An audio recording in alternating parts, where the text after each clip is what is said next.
Everyone still seems to think that the dream is to make it big in London, New York City, or Sydney. But the thing is, if you don't already own assets there, you've already lost. You're playing Monopoly with no property. My mum's car back in New Zealand has literally been broken into twice in the last month alone. Over the past couple of years, grocery prices there have felt like they've literally doubled. Costs have just gone through the roof. Everything is expensive. Rent is expensive. Housing is impossible. And walking around the cities now, they just feel tired and unsafe. They've lost that dynamic, energetic feeling that they used to have back in the day. And it can't help but make you think, what's going on here? Like, is the system broken? Is it over for the West? I think first we need to talk about how we actually got here, because this isn't bad luck. It's policy. It's decades of decisions which made owning assets more important and more valuable than actually ever producing anything. It's this whole idea of rewarding asset ownership over work. And that's what's happened in New Zealand. So in New Zealand, they never introduced a broad capital gains tax. Instead, they pumped the housing market with cheap credit and they just told everyone to get on the ladder. But once housing becomes a cheap investment vehicle, prices can only go one way, up, and wages will never catch them. That's how my parents' generation got rich, by just standing still, while my generation has to work twice as hard just to rent the same house. In the GFC, the cheap money inflated literally everything except output. What I mean by that is back in 2008, the Reserve Bank flooded the system with low interest rates. That money didn't fund new factories or innovation or new jobs. It just bid up the prices of the same assets that already existed. Asset prices soared, productivity flatlined, and the politicians called it growth. But they weren't measuring progress. They were measuring leverage. Every single new dollar created was just another bid on a house that somebody already owned. New Zealand now produces roughly 30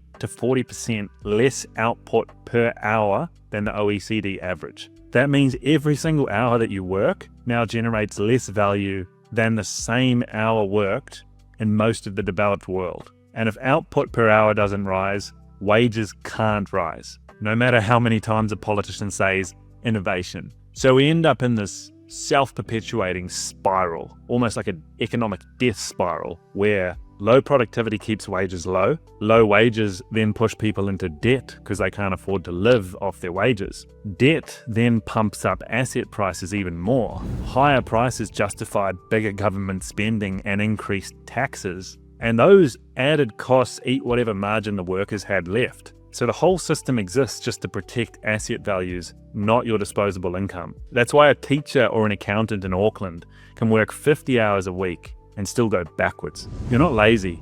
You're just stuck in a machine that pays you less every single year to keep the property market afloat. Older voters own assets, and so they vote to keep the prices inflated because it benefits them. Younger workers are forced to rent, and so they pack up their bags and they leave. The productive class shrinks and the retired class explodes, and governments freeze in place. Like, how are you going to grow the economy when your whole growth engine has fucked off to Melbourne? And that's how we've got a country now that calls itself developed, but where a established professional cannot buy a house, cannot afford to have kids, and can barely even save any money at the end of the month. It's not bad luck.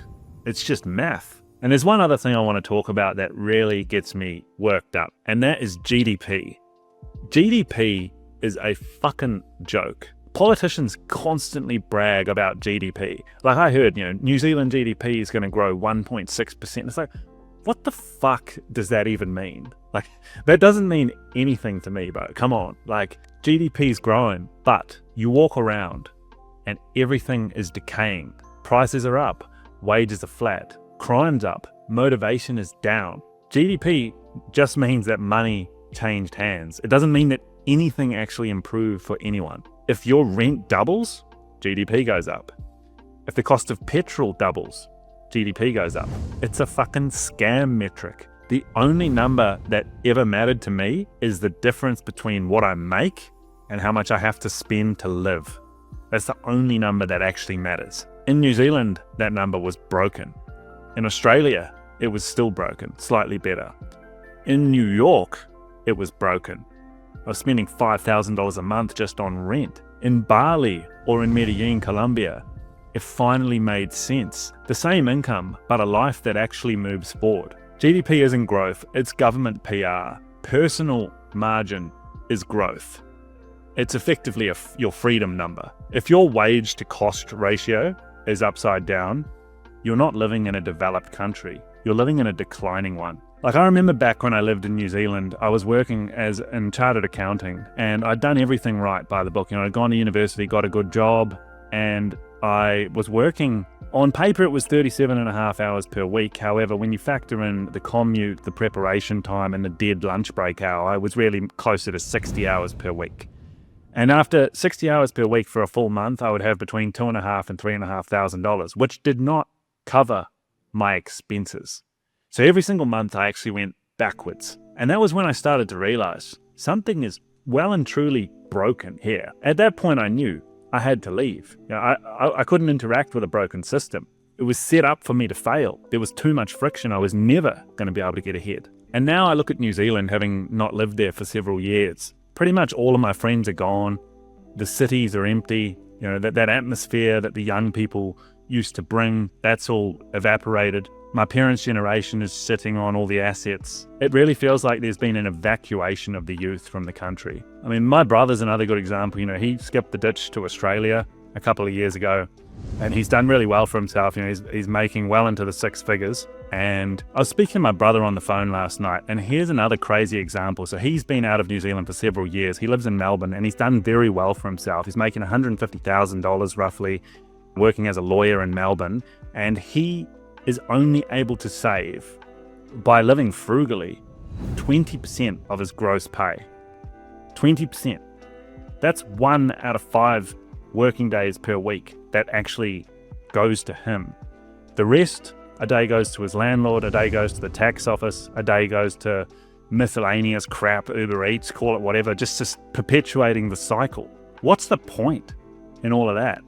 Like, think about that for a second. Like, if there's so many examples of people living in the West under this illusion of safety that don't actually enjoy their life. They want to escape, but they don't know how or where. Yet, they're actually just perpetuating the cycle by staying there. Most of the money that they're making is just funding continuation of the cycle. They're not actually getting anywhere. Since I came down to Colombia this year, I've really noticed something different. And I noticed it as well when I lived in Canggu, Bali earlier in the year. Life here feels far more vibrant. There is visible momentum.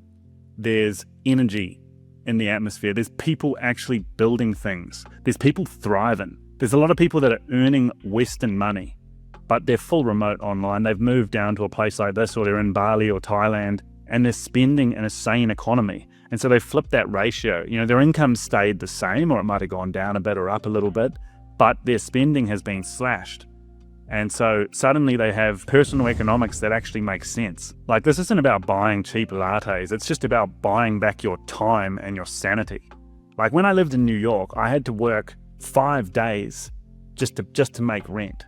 That's a whole week gone. A lot of my friends have asked me recently, like, when are you coming back? And the truth is that I'm not. Like, coming back for what? Higher taxes, worse safety, and smaller dreams? Like, well, what is there for me over there? It's sad to say this, but it's the reality. I don't see anything there for me. The grass is not greener. It really feels like it's on a downward slope. Everyone thinks that staying is safety and leaving to go abroad is a risk. It's actually the opposite. Staying in decline is the real gamble. That is the real risk. And there's really only one metric that matters. It's how much you earn versus how much you spend to live. That's your freedom multiple. If you're in Sydney and you're making $6,000 cash per month and you spend $5,500, you're fucked. You're trapped. Congratulations. If you are in Medellin and you're making the same $6,000 but you're only spending $2,000, suddenly you've got a 3x multiple.